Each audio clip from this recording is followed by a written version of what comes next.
અમદાવાદ શહેરના સાબરમતી રિવરફ્રન્ટ પર આવેલી પાથરણા બજાર એટલે રવિવારી અને ગુજરી બજાર એ સમગ્ર ભારતમાં તેના અનવીન વસ્તુઓના વેચાણ માટે પ્રસિદ્ધ છે. પરંતુ આજે આ ચર્ચાસ્પદ એટલા માટે બની છે કે આજે અહીં વર્ષોથી પાથરણાનું કામ કરતા આશાબેન અને ગોપાલભાઈ, આશાબેનના જે કહી શકાય કે તેઓને કોંગ્રેસ પાર્ટીએ શાહપુરની અંદર ટિકિટ આપી છે અને તેઓ આજે ઉમેદવાર છે. તેમ છતાં પણ આજે તે પોતાની રોજગારી માટે આજે પણ રવિવારી છે, ગઈકાલે ફોર્મ ભર્યું અને આજે પણ અહીં પોતાનું જે રાબેતા મુજબ કામ છે તે અહીં કરી રહ્યા છે. જોડાયા છે આશાબેન અને તેમના જે પતિ છે ગોપાલભાઈ. આશાબેન, કેટલા વર્ષથી આ કામ છે તમે અહીં કરી રહ્યા છો? શરૂઆત થઈ છે, આપે કોંગ્રેસ પાર્ટીમાંથી ઉમેદવારી પણ ગઈકાલે નોંધાવી છે. કેટલા વર્ષથી આપણે ગુજરી બજારમાં કામ કરી રહ્યા છો અહીં અને શું કામ કરી રહ્યા છો? 25 વર્ષથી અમે ભંગાર આઈટમ લાવીએ, કોઈ નવી પણ થોડી આઈટમ લાવીએ, એ અમે ગુજરી બજારમાં વેચવા આવીએ. 25 વર્ષથી મારો આ બિઝનેસ, ભલે હું નેતા બનું તો ભલે હું મોટી સાંસદ બનું, પણ મારો જે રોજગાર છે ને એ જ મારા માટે મોટો છે.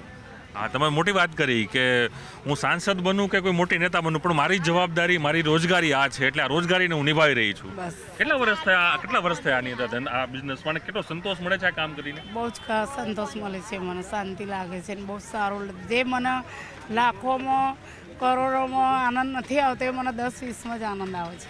પરંતુ બેન, ગઈકાલે તો ઉમેદવારી પત્ર ભરી દીધું અને આજે જ પાછા પોતાની કામમાં ઉપર ચડી ગયા. આજે અમે કામ ઉપર ચડી ગયા, કેમ કે અમારા અઠવાડિયામાં એક જ વાર અમારા ધંધો આવે છે, એટલે અમારે કરવો જરૂરી છે અને અમારે પ્રચાર કરવાનો હતો આજે. પણ જે અમારી સમાજ છે, જે એક વર્ષમાં એક જ વાર અમારો જે માતાજીનો મોટો ઉત્સવ છે આરક્ષા માતાનો, તે અમારી તમામ પ્રજા અમારી કોઠામાં છે અત્યારે, એટલે અમે પ્રચાર શરૂ કરી દઈશું. અમારી સમાજ બધી આવી જશે. દેવી પૂજકનો અમારો ત્યાં મોટું કાર્ય ચાલે છે, એટલા માટે. આશાબેનને કંઈ આશા હતી? આશાબેનની કોઈ આશા એવી હતી કે આશાબેનને ટિકિટ મળશે, એ પણ અમદાવાદ જેવા શહેરની અંદર, શાહપુર જેવા વિસ્તારની અંદર એક ટિકિટ, એક કોંગ્રેસ પાર્ટી ટિકિટ આપે, એક રાષ્ટ્રીય પાર્ટી? ના, અમે માંગણી પણ નથી કરી. એમને 25 વર્ષથી અંદર કામ કરતા હતા ઈમાનદારીપૂર્વક, તો એમને કોઈ લાલચ વગર કામ પૂર્ણ કર્યું 25 વર્ષથી. તો એમને સામેથી જ અમારી ઈમાનદારી જોઈને અમને સામેથી એમને ટિકિટ આપી. અમે કોઈ માગણી નથી કરી.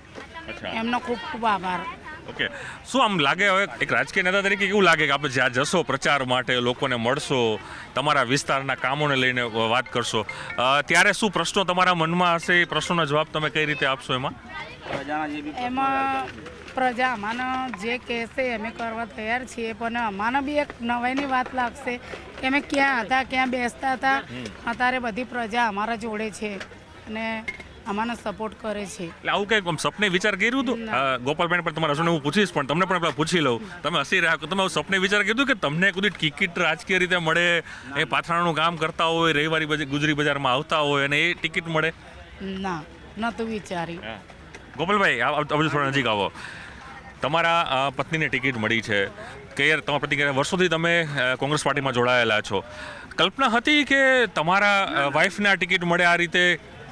ના, મને સપનામાં પણ ખ્યાલ નહોતો કે મને કોંગ્રેસ પાર્ટી તરફથી મને મારા વાઈફને ટિકિટ મળશે. હું પહેલું તો મારા એક્સ ધારાસભ્ય શ્રી ગ્યાસુદ્દીન સાહેબને ખૂબ ખૂબ અભિનંદન, એમનો આભાર વ્યક્ત કરું અને મારી કોંગ્રેસ પાર્ટીને પણ ખૂબ ખૂબ આભાર કે એમને મારા પર વિશ્વાસ રાખ્યો, ગરીબ માણસોને આગળ આવવાનો એક તક આપ્યો. તે બદલ હું કોંગ્રેસ પાર્ટીનો આભાર માનું છું કે મારા વાઈફને ટિકિટ આપી. કેટલા વર્ષથી આ ધંધો કરી રહ્યા છો ગુજરી બજારમાં? કારણ કે નાની ગુજરી બજાર એના માટે ફેમસ છે, જૂની નવી વસ્તુઓ માટે અલભ્ય વસ્તુઓ વેચાતી હોય છે. કેટલા વર્ષથી? અને રોજગારી આ જ છે કે બીજી કોઈ રોજગારી છે?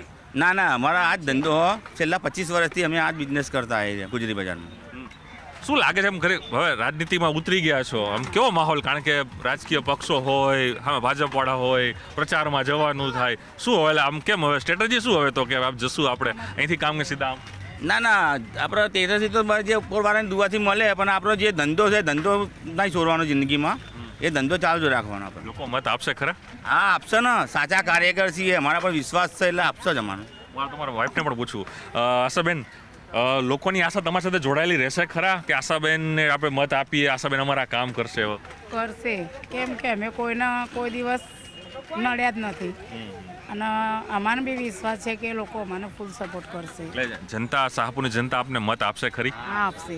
પણ હવે તમારા કયા એવા મુદ્દા હશે કે તમને એમ લાગે છે કે આ પ્રશ્નોને લઈને લોકો સુધી જવું છે આપણે, કે આ પ્રશ્નો બાકી છે આ વિસ્તારમાં, કે એ પ્રશ્નો લઈ જવા છે? આપ એક મહિલા છો, એક ગૃહિણી છો, તો કેવા મુદ્દાઓ લઈને આ લોકો સુધી જશો આપ?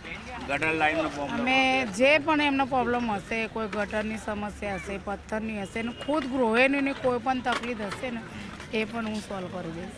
ઓકે, પણ આ તો આપણું કામ તો ચાલુ જ રહેશે. આ કામ તો ચાલુ જ રહેશે. દર રવિવારે અહીંયા તો આવવાનું? રવિવારે અહીંયા આવવાનું જ. એટલે ચૂંટાય તો કહેવાય કે આ કોર્પોરેટર મેડમ જાય છે તો અહીંયા બેસશે ખરી? હા, બેસવાનું. એમ. હા, બેસવાનું. અને અમારી પાસે આમનું નામ લઈએ. આ તમામ જે જોઈ શકો છો કે આ જે પરિવાર છે એ પરિવાર છે ગુજરી બજારમાં વર્ષોથી કામ કરી રહ્યું છે, અને આજે તેઓ કોંગ્રેસ પાર્ટીએ શાહપુર વોર્ડમાંથી તેઓને આશાબેનને અહીં ટિકિટ આપી છે, અને તેઓ ગઈકાલે ઉમેદવારી ફોર્મ પણ ભરી દીધું છે, પરંતુ આજે બીજા દિવસે એટલે રવિવારે તેઓ પોતાની જે રાબેતા મુજબની કામગીરી તે કરી રહ્યા છે, અને તેઓનો વિશ્વાસ પણ છે કદાચ હું સાંસદ પણ બનું, મોટી નેતા પણ બનું, પણ હું મારું આ કામ છે હું ક્યારેય નહીં છોડું. આ એક લોકશાહીની નિશાની છે, અને રાજકીય પક્ષો પણ ક્યાંક ને ક્યાંક મોટા સોશિયલ ઇન્ફ્લુએન્સર કહી શકાય, મોટા સ્ટાર છે તે ચૂંટીને મેદાનમાં છે, પરંતુ એક સામાન્ય પરિવારમાંથી આવતા વ્યક્તિઓ પણ આ લોકશાહીના પર્વ એ ચૂંટણીની અંદર ભાગ લઈ શકે છે. એ જ આ ભારતની લોકશાહી છે, અને સાથે જ એ કહી શકાય કે જોવાનું રહે છે કે આશાબેનને લોકો, જનતા છે કેટલો મત આપે છે, ને જનતા કેટલો વિશ્વાસ રાખે છે. કેમેરામેન પંકજ મકવાણા સાથે પ્રણવ પટેલ, ન્યૂઝ રીડ, અમદાવાદ.